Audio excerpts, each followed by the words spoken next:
800-ton stones moved without wheels, precision cuts in the hardest rock on Earth without metal tools, cities built on coral reefs in the middle of the Pacific, pyramids underwater. These sites break the rules. They shouldn't exist, and yet they do. Across 5 continents, ancient builders left behind monuments that modern engineers struggle to explain. Not temples, not tombs, impossibilities. Today we're visiting 5 of them. Each one breaks a different rule. Each one asks the same question. How did they do it, and why can't we? Baalbek, Lebanon. The Romans built a temple here to Jupiter, but they built it on top of something much older. Something they didn't build. Something they couldn't build. The Trilithon. 3 stones, each one 68 feet long, each one weighing 800 tons. Our largest modern cranes can lift about 20,000 tons, but they require massive foundations, counterweights, and infrastructure. These stones were quarried, transported, and placed with precision so exact you can't fit a piece of paper between them. And in the quarry nearby, an even larger stone, the stone of the pregnant woman, 1,000 tons, never moved, still waiting. Here's what doesn't add up. The Romans were master builders. They documented everything. Roads, aqueducts, the Colosseum, we know exactly how they built them. But the foundation stones? Nothing. No records, no explanation. Because the Romans didn't build them. They found them already there and built their temple on top. The upper temple? Clearly Roman. The 800-ton foundation stones? Unknown origin, unknown age, unknown builders. Local legends say Baalbek was built before the flood, that giants moved the stones. Mainstream archaeology says that's mythology. But mythology doesn't weigh 800 tons. Puma Punku, 12,800 feet up in the Bolivian Andes, part of the Tiwanaku complex, a city that once held 20,000 people. But it's not the city that baffles researchers, it's these. H-shaped blocks, cut from andesite, one of the hardest stones on Earth, harder than granite. Look at these edges, perfectly straight, perfectly smooth, internal right angles that would challenge a modern machine shop.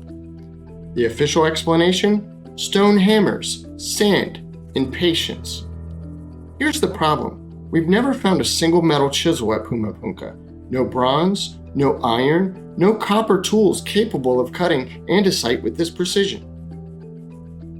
The Tiwanaku had metal. We found bronze clamps they used to hold stones together, but no cutting tools. So either they had technology we haven't discovered, or someone else built this. And then there's the engineering. These blocks interlock like a 3-dimensional jigsaw puzzle, earthquake-resistant, modular, as if they were designed to be assembled and disassembled.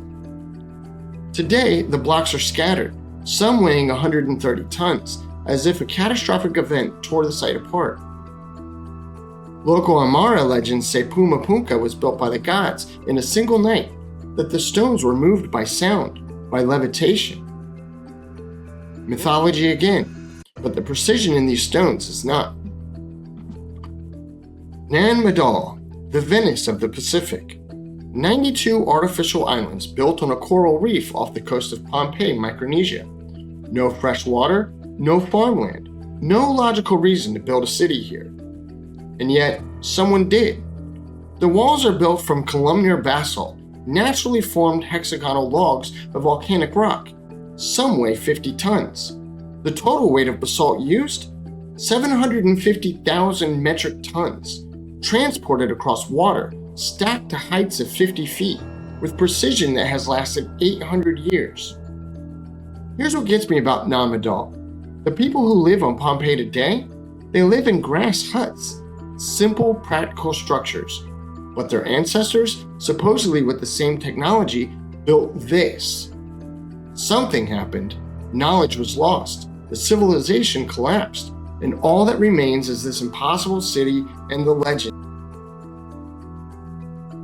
Local legend says the twin sorcerers named Ulisepa and Olosapa built Nan Madol using black magic. They commanded a flying dragon to move the stones into place. The ruins inspired H.P. Lovecraft's sunken city. Divers have found basalt columns underwater, extending beyond the visible ruins, suggesting Nan Madol was once larger, before sea levels rose and swallowed part of it. 1986. A diver named Kirichiro Arataki is searching for hammerhead sharks off the coast of Yonaguni, Japan. He finds something else. A massive stepped structure, 82 feet tall, 300 feet long. Terraces, stairways, right angles, all submerged 25 meters below the surface. Now here's where it gets controversial. Mainstream geologists say this is natural. Sandstone fracturing along bedding planes, erosion creating geometric patterns. And they might be right. Similar formations do exist on the nearby coast. The rock does fracture in regular patterns. But Professor Masaki Kimura has studied the site for 25 years. He's identified what he believes are quarry marks, carved faces, a turtle relief, and post holes. He dates the structure to at least 5,000 years old, possibly 10,000. If Kimura is right, this structure was built when humans were supposedly just developing agriculture, before the pyramids, before Göbekli Tepe was even buried. The debate isn't settled. Robert Schock of Boston University insists it's natural. Kimura insists it's artificial. What's not debated? Something is there, something that looks designed. And if it was built by humans 10,000 years ago, everything we think we know about ancient civilization is wrong. Sacsayhuaman, just outside Cusco, Peru, the fortress of the Inca Empire, or so we're told. But look at these walls. Stones weighing up to 200 tons, cut into irregular polygonal shapes, fitted together so precisely that a razor blade cannot pass between them. No mortar, no cement, just stone against stone, holding for 500 years through the countless earthquakes. The Inca were incredible builders, we know that.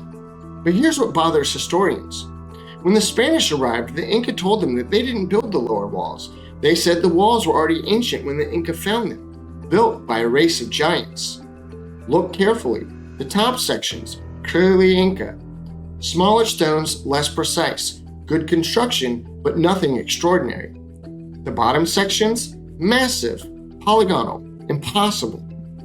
And here's the strangest part. 6,000 miles away on Easter Island, the walls of Vinapu are built with identical techniques. Same polygonal shapes, same impossible precision. No contact between these cultures, at least according to mainstream history. So how did they develop identical construction methods? Unless they learned from the same teachers. 5 sites, 5 continents, 5 impossibilities. Here's what I want you to notice. It's not just these sites that are impressive, it's the pattern. Stones too heavy for our cranes, precision too fine for their supposed tools. Legends of giants, gods, or magic. Knowledge that was lost, not gained. And always, no explanation that fully satisfies. Every ancient culture tells the same story. Once there were beings with knowledge we don't have. They built things that we can't replicate. Then something happened. A flood, a catastrophe, a fall, and the knowledge was lost. Mainstream archaeology says these are coincidences, that every culture independently invented similar legends, that primitive people with stone tools just figured it out. Maybe. Or maybe the ancients were trying to tell us something. These sites shouldn't exist, but they do, and until we have a better explanation, the question remains open. Who really built them? And if you want to go deeper into the text, the evidence, the connections no one else is making, subscribe. We're just getting started.